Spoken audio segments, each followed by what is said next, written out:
السلام علیکم ناظرین، آپ دیکھ رہے ہیں ہمارا یوٹیوب چینل مومند وائس۔ آج کی اس ویڈیو میں ہم ذکر کریں گے امیر تبلیغی جماعت حاجی عبدالوہاب رحمۃ اللہ علیہ کے جب مولانا فضل الرحمن صاحب سے ان کے گھر پر ملاقات ہوئی اور حاجی صاحب رحمۃ اللہ علیہ اچانک رات کو مولانا صاحب کے گھر تشریف لائے، تو ایسی کیا بات ہوئی تھی اور ایسا کیا مسئلہ پیش آیا تھا کہ حاجی صاحب اچانک مولانا صاحب کے گھر گئے اور ان سے رات کو ملاقات ہوئی، اور پھر اس کے اندر کیا بات ہوئی۔ آئیے قائد جمعیت حضرت مولانا فضل الرحمن صاحب کی زبانی خود سماعت فرمائیں، اور اگر ویڈیو پسند آئے تو ضرور لائک کریں اور ہمارے چینل کو سبسکرائب کریں۔ آئیے اس ویڈیو کی طرف چلتے ہیں۔ ایک زمانہ تھا، سردیوں کا مہینہ تھا، میں گاؤں میں تھا اور رات کے کوئی 11 بجے میں سو گیا۔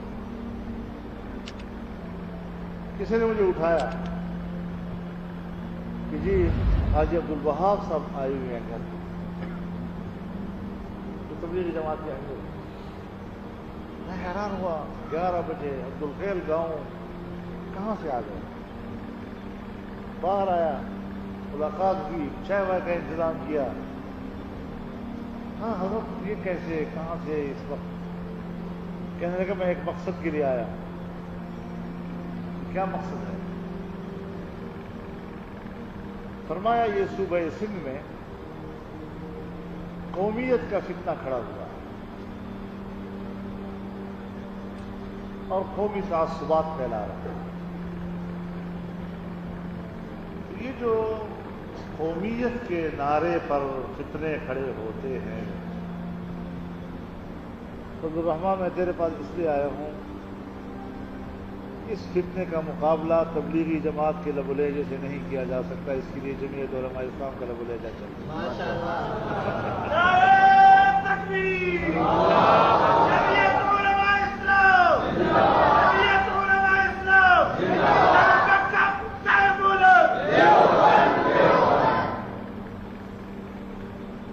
اب یہ اگر ہمارے ایک دوسرے کے بارے میں خیالات ہوں تو ہر ایک کا اپنا دائرہ ہے،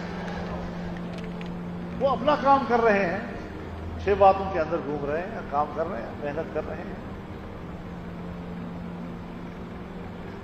لیکن ایک بات جو مجھے بھی سمجھ میں آئی ہے اور کوشش کروں گا کہ آپ کو بھی سمجھا کہ دنیا میں تاثر پھیلانا، تاثر قائم کرنا، اس میں اسٹیبلشمنٹ کا بہت بڑا کردار ہوتا ہے، ریاست کا۔ عالمی سطح پر بھی اگر مغرب نے اور مغرب کے میڈیا نے اور بین الاقوامی ریاستی قوت نے تاثر قائم کر دیا کہ صدام حسین بڑا ایک ظالم ڈکٹیٹر اور ایسا اور ویسا، اور کرنل قذافی بڑا بیوقوف جذباتی قسم کا آدمی، تاثر بنا دیا ان کے بارے میں۔ اب ہر آدمی جہاں بیٹھتا ہے اس انداز سے بول رہا ہے ان کے بارے میں۔ تو تاثرات قائم کرنے میں ریاستوں کا بہت بڑا کردار ہوتا ہے۔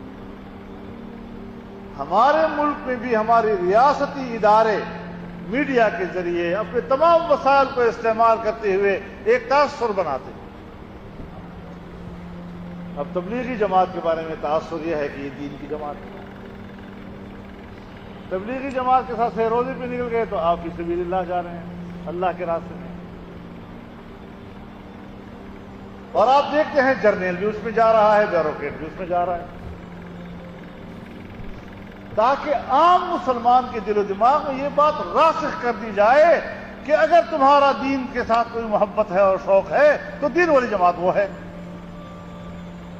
کہ جس کا تعلق فرد کی اصلاح کے ساتھ ہے اور وہ میرے فتنے کے ساتھ ٹکراؤ نہیں لے رہا، تو ٹھیک ہے ادھر جاؤ ادھر جاؤ۔ لیکن اگر ایک جماعت کہ جس جماعت کے اندر بیک وقت 3 اور 4 لاکھ کے درمیان فارغ التحصیل علماء کرام ہیں، اتنے بڑے علماء کرام کا موجودگی کسی اور دوسرے فورم پر نہیں ہے، آپ کی جمعیت علماء اسلام ہے۔